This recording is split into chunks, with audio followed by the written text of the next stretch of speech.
Now, in this session, we shall do the question answers of the lesson. Great scientists have a questioning mind of class 7. So, with this, think and answer. Why are, बघा मी जसं सांगितलेलं आहे की आपल्याला प्रश्न समजून घेणे आणि त्या प्रश्नाचं उत्तर स्कॅन करणे म्हणजे प्रश्नाचं उत्तर शोधणे ही कला आपल्याला अवगत करायची आहे आणि म्हणून आपण प्रत्येक ओळीला एक नंबर देणार आहे. Okay, we shall read the question, try to understand it and find out the answer from the textbook. आणि उत्तर शोधत असताना त्या उत्तरामध्ये काही बदल करतो. ते आपण बदल का करतो त्याबद्दल आपण जाणून घेणार आहे आणि समजून घ्यायचं आहे म्हणजे आपल्याला अभ्यासाचा ताण येणार नाहीये. Why are great scientific minds restless? Why का? वाय आर का ग्रेट सायंटिफिक माइंड्स रेस्टलेस? का ते बेचैन असतात? तर बघा उत्तर आहे लाईन नंबर 2, 3 आणि 4 लाईन मध्ये आहे. इफ इट कॅरीज 1 मार्क, जर त्याला एकच गुण असेल तर आपण लिहू शकतो great scientific minds are restless with questions. 2 mark असले पुढचं पण लिहायचंय, they keep asking why does this happen, can I make it better और what more can this do. Was Raman interested in arts? त्याला आर्ट्समध्ये इंटरेस्ट होता का? तर नाही. ओके, नो, रमन यांना आर्ट्समध्ये इंटरेस्ट नव्हता. तर त्यांना कशामध्ये इंटरेस्ट होता? ऑप्टिकल सायन्स आणि अकाउस्टिक्स मध्ये त्यांना इंटरेस्ट होता. बघा, he was deeply interested in optical science and acoustics, म्हणजेच त्यांना आर्ट्समध्ये इंटरेस्ट नव्हता.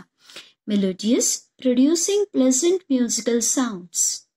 Percussion, musical instruments played by striking, beating or tapping.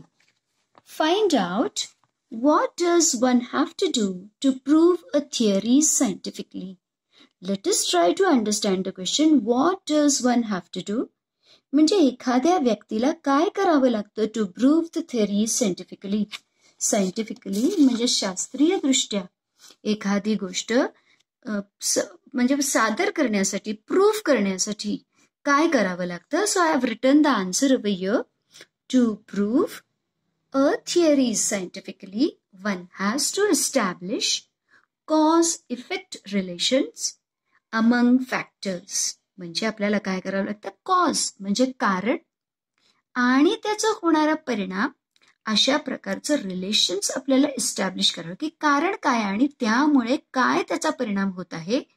Factors and predict, त्यामधला संबंध आणि त्यामुळे काय प्रिडिक्ट म्हणजे भविष्यवाणी करणे, छोटंसं म्हणजे की काय होईल असं सांगणे. One has to gather evidence, आणि त्यामुळे गॅदर म्हणजे गोळा करावे लागतात. एव्हिडन्स, पुरावे गोळा करावे लागतात. थ्रू म्हणजे पुरावे कशाच्या मधून असू शकतात? थ्रू ऑब्झर्वेशन, निरीक्षणातून मिळालेले असू शकतात. मेजरमेंट, वेगळ्या वेगळ्या प्रकारचे माप वगैरे घेऊन. डाटा, एखाद्या प्रकारची माहिती असेल त्याचं एनालिसिस, त्याचं विश्लेषण करून. अँड एक्सपेरिमेंट्स, काही प्रयोग करून. The theory should be able to explain the occurrences in nature, आणि त्या थिअरीने अकरन्स म्हणजे जे काही घटना घडत आहे निसर्गामध्ये त्याचं एक्सप्लेनेशन त्यामधून झालं पाहिजे. It is tested under different controlled conditions in an experiment, आणि त्या थिअरीचं टेस्ट केलं जातं म्हणजे वारंवार प्रयोगाच्या द्वारे सगळ्या गोष्टी कंट्रोल करून. ओके, म्हणजे एका नियंत्रित वातावरणामध्ये त्याची परत परत चाचणी घेतली जाते. It goes through rigorous scrutiny universally, आणि रिगरस म्हणजे अतिशय स्ट्रिक्ट, अतिशय कडक. स्क्रुटिनी म्हणजे प्रत्येक जण जाच पडताल करत आहे. जर आपण एखादी थिअरी मांडली तर अनेक शास्त्रज्ञ सुद्धा इतर देशातले त्याचं स्क्रुटिनी म्हणजे अतिशय बारकाईने ते खरं आहे की नाही त्याबद्दलच्या शंका वगैरे उत्पन्न करतात. अँड देन अशा रीतीने एखादी थिअरी सायंटिफिकली प्रूव्ह केली जाते. जर शक्य असेल तर आपल्याला मॅथ्सच्या साहाय्याने, आकृतीच्या साहाय्याने सुद्धा ते पुरावे द्यावे लागतात. Listen and answer. What won Raman a Nobel prize for physics in 1930? म्हणजे कशामुळे, काय त्यांनी केलं की त्यांना नोबेल प्राइज मिळालं? Line number 39 and 40. काय म्हणे? His research okay in optics the science of light okay म्हणजेच काय केलं comma in the discovery of the Raman effect आणि मग तुम्ही पुढील Raman effect okay won Raman the Nobel prize for physics in 1930. आता तुम्ही आपला जो आहे म्हणजे व्हिडिओ आहे तो रिवाइंड करू शकता म्हणून मी ते काही परत रिपीट करणार नाही आहे. तुम्हाला अवघड वाटत असेल परत रिवाइंड करून हे पहा. Why was 28th February declared as National Science Day? Why? का? 28th February declared म्हणजे 28 फेब्रुवारी हा जाहीर करण्यात आलेला as a national Science day म्हणजे राष्ट्रीय शास्त्र दिन म्हणून का जाहीर करण्यात आला? आन्सर आहे लाईन नंबर 44, 45 आणि 42 लाईन मध्ये पण आहे. ओके आता आपण काय करूया लाईन नंबर 44 मध्ये एक मुद्दा आहे. येस द डे ही म्हणजे इथे आपण प्रोनाउन न वापरता ही म्हणजे कोण आहे? The day Raman discovered the Raman effect was 20th February was 20th February. हे एक वाक्य येईल. समज में आ रहा है? आता दुसरं वाक्य येणार आहे लाईन नंबर 42 मधलं that he was announced okay it to the scientific world in March 1928. त्यांनी सायंटिफिक वर्ल्डला ते अनाउन्स केलं 1928 and the discovery won him the Nobel prize for physics in 1930. आणि म्हणून एवढा मोठा जो सन्मान आहे it was the first time this prize was awarded to an Asian and so it was later declared as National Science Day. समज में आ रही बात? तसं समजून मग जैसा सवाल तसं आपलं उत्तर आलं पाहिजे. According to Raman what are the qualities of a good scientist. म्हणजे रमन यांच्या मतानुसार एका चांगल्या शास्त्रज्ञांचे काय गुण आहेत? तर लाईन नंबर 57 to 56 याचा आन्सर आहे. बघा त्यांनी काय सांगितलंय तसेच्या तशा ओळी न लिहिता ओके रमन स्ट्रॉंगली फेल्ट त्याऐवजी आपण आपले शब्द ओके इथे जसा प्रश्न विचारलेला आहे तसं म्हणायचं. अकॉर्डिंग टू रमन येस फेल्टच्या ऐवजी स्ट्रॉंगली फेल्ट म्हणजेच काय? According to Raman scientists should not be confined to laboratories to solve the scientific problems. They should search around themselves and find those answers in accordance with nature. For the essence of the science lies in independent thinking and hard work and not in equipment. असं त्याचं पूर्ण उत्तर येईल. Yes आणि यामध्ये जर अगदीच point wise पाहिजे एकदम फक्त मुद्दे तर येईल इंडिपेंडंट थिंकिंग एक मुद्दा, दुसरं हार्ड वर्क, तिसरं answer in accordance with nature आणि चौथा पॉइंट आहे solve scientific problems.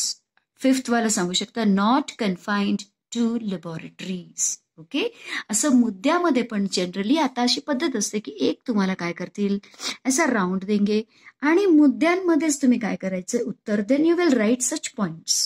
Next measly a word used to indicate a very small amount म्हणजे अतिशय कमी रक्कम. Things to do find out more about the Raman effect. आता हा जो रमन इफेक्ट आहे तो मी तुम्हाला आकृतीच्या सहाय्याने मागच्या या म्हणजे चार्टमध्ये आपल्या ज्या वेळेला मी धडा शिकवलेला आहे त्यामध्ये चांगलं इलॅबोरेट करून हे शिकवलेलं आहे तेव्हा तेच तुम्हाला ते उपयोगी पडेल. Find more information about Einstein. Einstein आता एक अतिशय प्रसिद्ध असे शास्त्रज्ञ अल्बर्ट आइन्स्टाईन. त्यांचं ते जर्मनमध्ये त्यांचा जन्म झाला जर्मनमधल्या उल्म इकडे 1879 मध्ये आणि त्यांनी कोणतं संशोधन केलेलं आहे the theory of relativity, quantum theory of light, speed of light आणि फोटो इलेक्ट्रिक इफेक्ट. त्यांना सुद्धा 2 पारितोषिक मिळालेली, एक नोबेल प्राइज आणि कॉपले मेडल. आणि लहान मुलांसाठी अतिशय उपयोगाची गोष्ट म्हणजे त्यांच्या लहानपणीच्या 2 गोष्टी आहेत ज्या अतिशय प्रसिद्ध आहेत. ती एक म्हणजे ज्या वेळेला ते 5 वर्षांचे होते त्यावेळेला कोणीतरी त्यांना कंपास बक्षीस दिलं होतं. कंपास म्हणजे पेन्सिल रखनेवाला नाही, जे होका यंत्र ज्याला म्हणूया, जे उत्तर दिशा दर्शवतं. आणि त्यावेळेला त्यांनी ते बघितलं की एखादं इनव्हिजिबल फोर्सेस, इनव्हिजिबल म्हणजे काय अशी शक्ती आहे की जे इनव्हिजिबल आहे, जे दिसत नाही, दॅट डिफ्लेक्टेड द नीडल. आणि काय अशी शक्ती आहे जी दिसत तर नाही, परंतु ती जी सुई आहे ती फिरते आणि बरोबर उत्तर दिशेलाच स्थिर होते. यामुळे ते इतके फॅसिनेटेड झाले, ते इतके शास्त्राकडे आकर्षित झाले.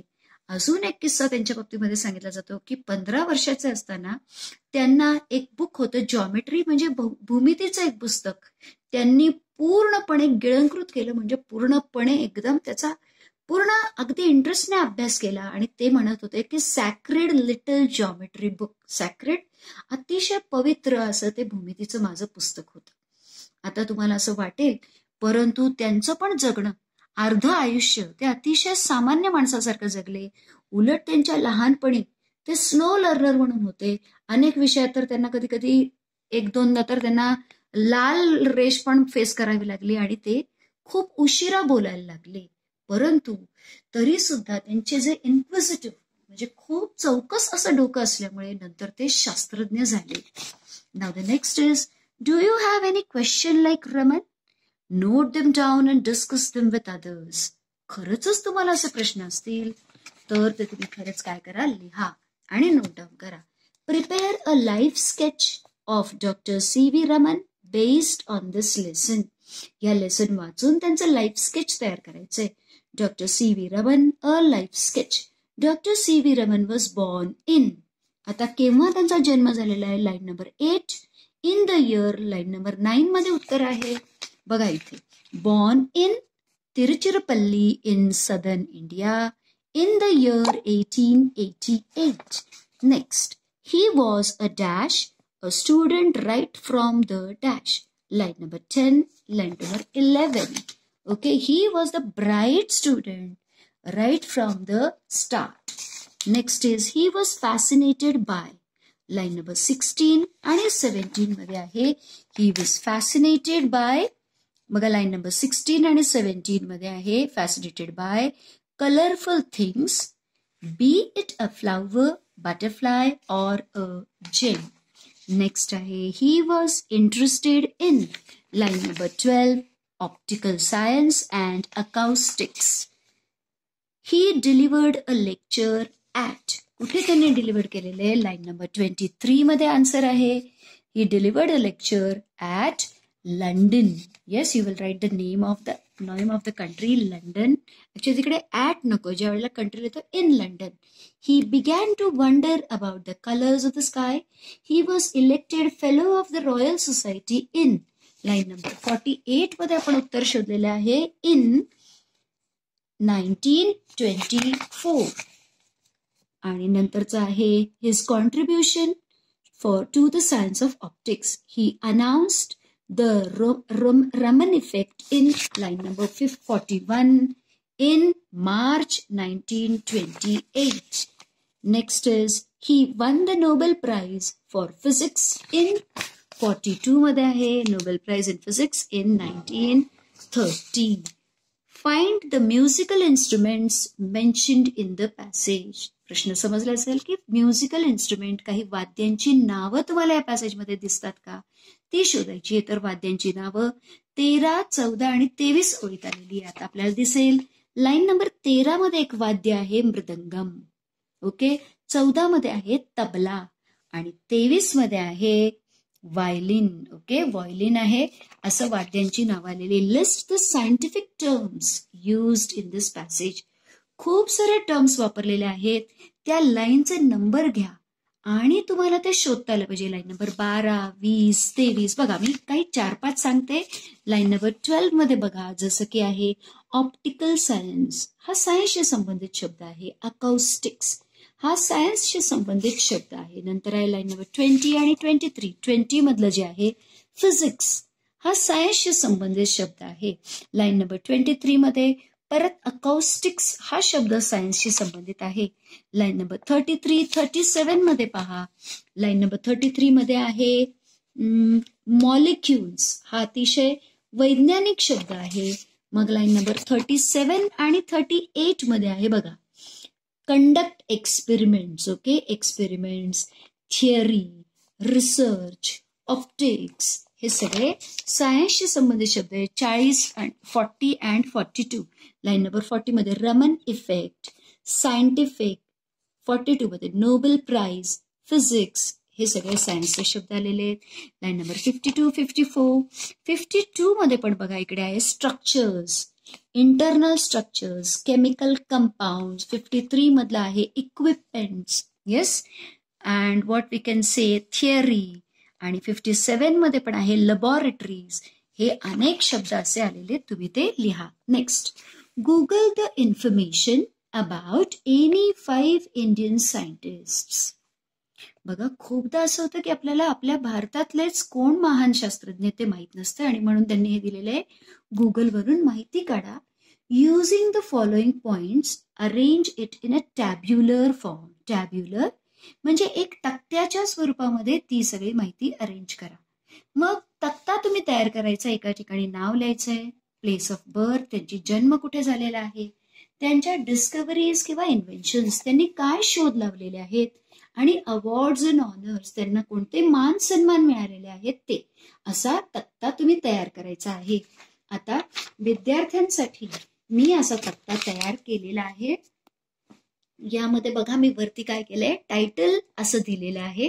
नंतर पहा इथे मी पहिले शास्त्रज्ञ घेतलेत, जगदीश चंद्र बोस. त्यांचा जन्म आहे मुन्शीगंज, बांगलादेश मधला. त्यांनी डिस्कव्हर केलेला आहे millimeter waves radio, crescograph, crystal radio, crystal detector. त्यांना मिळालेले अवॉर्ड्स आहेत Companion of the Order of the Indian Empire, the Star of India, Knight Bachelor. दुसरे आहेत होमी जहांगीर भाभा. त्यांचा जन्म मुंबईमध्ये झालेला आहे. Indian nuclear programme, cascade progress of a cosmic radiation, point particles, Bhabha scattering. त्यांना मिळालेले अवॉर्ड्स आहेत Adams prize, Padma Bhushan, fellow of the royal society. Salim Moizuddin Abdul Ali, किंवा सलीम पण म्हणतात किंवा सालीम असं पण उच्चार करतात. He was born in Bombay. Bird man of India त्यांना म्हणतात. First to carry scientific bird survey, त्यांनी सगळ्यात आधी पक्ष्यांचा सायंटिफिक अतिशय शास्त्रीयदृष्ट्या सर्वे म्हणजे माहिती मिळवणं, त्यांनी ऑर्निथॉलॉजी म्हणजेच पक्षी विज्ञान रिसर्च केलेलं आहे. सालीम अली बर्ड, एका पक्ष्याला सुद्धा त्यांचं नाव देण्यात आलेलं आहे. Padma Bhushan, Padma Vibhushan, Indian Paul Getty award. Okay, हे सगळे अवॉर्ड त्यांना मिळालेले आहेत. श्रीनिवास रामानुजन. ओके, कुंभकोणम एरोड, मद्रासमध्ये त्यांचा जन्म झालेला आहे. Landau Ramanujan constant, mock theta functions, Rogers Ramanujan identities, Ramanujan Sato series, Ramanujan prime, Ramanujan conjectures. हे सगळे मॅथ्स मधल्या सगळ्या कन्सेप्ट आहेत. ओके, गणिताशी संबंधित. Fellow of the royal society. Next मला घेतलेला आहे अब्दुल फकीर जैनुलब्दीन अब्दुल कलाम, म्हणजेच आपले अब्दुल फकीर म्हणजे अब्दुल कलाम, APJ कलाम जे आपण म्हणतो ते आहेत आपले. त्यांचा जन्म रामेश्वरमला, मद्रासमध्ये. त्यांनी केले involve in nuclear power of India, missile man of India, त्यांना मिसाईल मॅन म्हणतात. स्पेस प्रोग्राम मध्ये त्यांनी रिसर्च केलेला आहे. त्यांना पद्मभूषण, पद्मविभूषण, भारतरत्न, इंदिरा गांधी अवॉर्ड अशा अनेक सन्मानांनी ते सन्मानित आहेत. अशा रीतीने आपण अतिशय थरली म्हणजे अतिशय पूर्णपणे आपण हे देण्याचं प्रश्नोत्तर केलेले आहेत. वन्स अगेन परत एकदा मी सांगू इच्छिते विद्यार्थ्यांना की उत्तरं तुम्ही लिहू नका अशी. राईट द लाईन नंबर, तुम्ही उत्तरं शोधा, धडा वाचा, शब्दार्थ लिहा